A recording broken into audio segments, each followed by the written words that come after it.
Gee, it's good to be back up the Cape. Woohoo! Good to be back. Hey, and how's about the trip we're about to do? Cape York is a remote peninsula in northern Queensland, Australia. Cohen is about halfway up and Archer River's a little further north from there. From here, we're driving 100 kilometres up the Development Road until we hit the turn-off for the Frenchman's Track. That's right, we're tackling the Wenlock and then the mighty Pasco Rivers. If we make it across, then we'll head into the Aboriginal community of Lockhart before the final leg of our adventure, visiting a castaway on Restoration Island. Just nice rock and rolly sort of articulation stuff. Well, during the wet season, the Frenchman's Track gets washed out pretty hard. So you're crisscrossing tracks, a lot of articulation. Well, if your vehicle does articulate, that is. The 79 series is not the best with all that weight on the rear axle. I reckon we're going to cop a bit of this. Yes, there's been some water ripping through here. If anyone can get a van through this sort of territory, it's our Keno. Most vanners would be concerned about towing if the track looked like this. Keno's not, but if he knew what was ahead, he might be. That's a big pull for any winch, but the 79's pulled out easily. My turn to have some fun, I think. So I was driving up and I saw what happened to John, saw what happened to Glen. So I decided to take a different line. Yeah, that's a good line. Once I started that line, it came to fruition that that was probably the best line while towing a caravan. I wound the electric brakes right up before I started the descent. So I was hoping that they would just lock and maybe push the mud with them. How am I looking, mate? Mate, well done. Beautiful. Keep going, you're nearly out. That was fun. As soon as Gleno drove into the river, all I could think about was that time up in the Gulf country where his truck just sank into the sand. Go. Ping it now, go hard. Whoa, that's getting deep, mate. Go hard, go hard. Yeah, we got out. There's no better feeling, I tell you. High and dry. That was awesome. Glen had crossed. It was my turn now. Jumped in the truck. Hey, mate, you sure caravans are supposed to do this? No, I'm pretty sure they're not. Started the drive, but I have to admit, I did have butterflies in my belly. Keno's made the wise move of preparing his recovery gear before the crossing. OK, you've gone out a bit further than us, but I think you needed to. The end was in sight, but then I felt the car start to float. Gee, it sounds tough underwater. I know the Hilux is pretty well water sealed, but it's going to be getting wet in there. Clutch is filled up with water. Gleno, did I flick that spool over? We are filling up. I was freaking out because I had all my good gear on the floor on the passenger side. Don't worry about the tree trunk. Don't worry about it. We're filling up. Where's that other tree trunk protect on my roof? Don't worry about it. We're filling up. When your car's filling up with water real quickly, time starts going slow. I knew the guys were working hard on the bank. Everything I needed this trip was getting washed away. There's a lot of water in here. Finally, the guys had the winch hooked up. Yeah, I've got electrical smells. And slowly I was winched out. I didn't need a lot. I grabbed traction again quite quickly. Left hand down. I just found myself in a real soft spot. I think there was a lot of sand built up there, a lot of water, and it just become like quicksand. Ooh. Oh, we have so much fun. Don't we have fun, eh? Far out. I think we all learnt something that day, and that is, if you're going to go for a wander in the bush, let someone know and make sure they do actually know, not just a passing comment. And also, keep your recovery gear at arm's length at all times. It's very important that you can just get something quickly when you need it. After a massive day, everyone was worn out. We're looking forward to a wholesome, bush-cooked meal, and that's exactly what we got.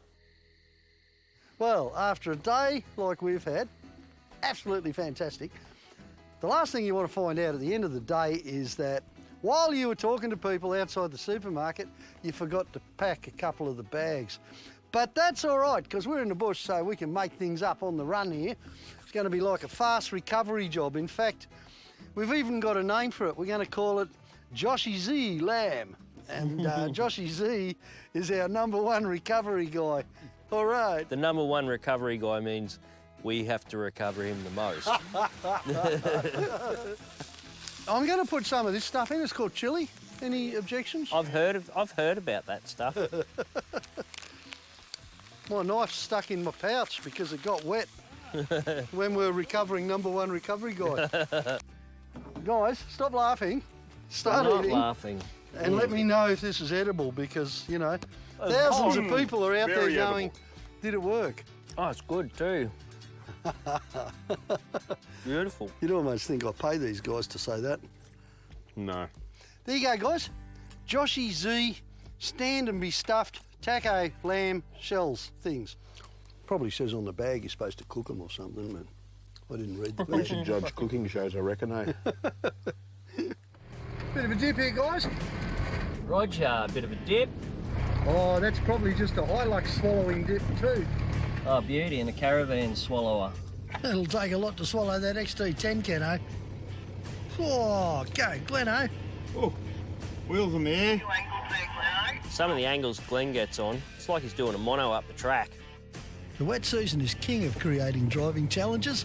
I love this stuff.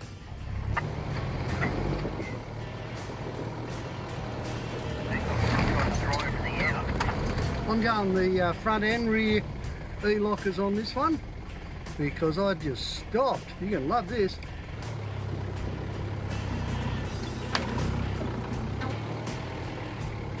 That just walked through with the lockers, but no chance without them. Yeah, this is caravan friendly, isn't it? Ooh, the caravan just lifted a wheel. Oh, go hard, Keno.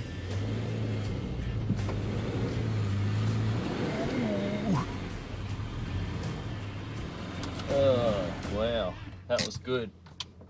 Oh, look at that, mate. Straight out. Wow. I'll come and grab the rope. Well, that's Gleno through, but we still need a Hilux and an XT10 on this side.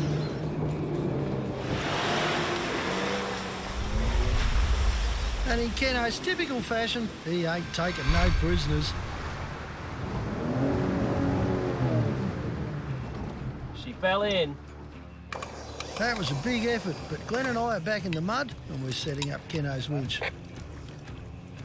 All right, away you go. Only a little bit, driver. Okay, hold up, whoa! I'll grab the rope so you can drive forward. That's it, we're through.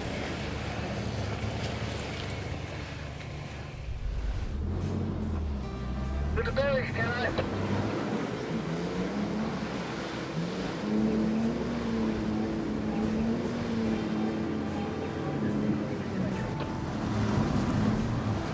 Go, head dog! I noticed how pristine the water was in the Wenlock, so I thought, what better place to fill up the tanks in the caravan?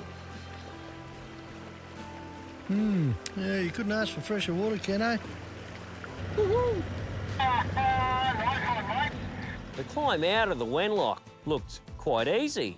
John walked it, and Milo, and then Gleno walked it, but I had the extra weight on the back, but I thought I was going to be okay.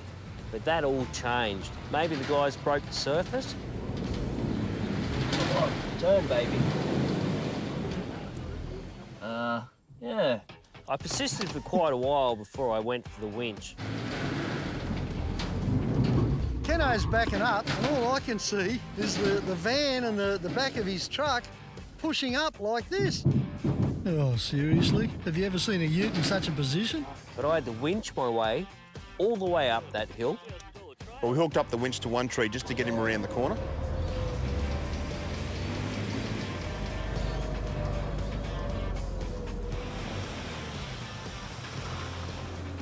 We got that done. Whoa! but then there was no trees to reposition him to drag him straight up the track. So I reversed the 79 series back, we hooked onto that, and got him the rest of the way. What's he hooking that on? I can't see a thing. It's probably better that way, mate.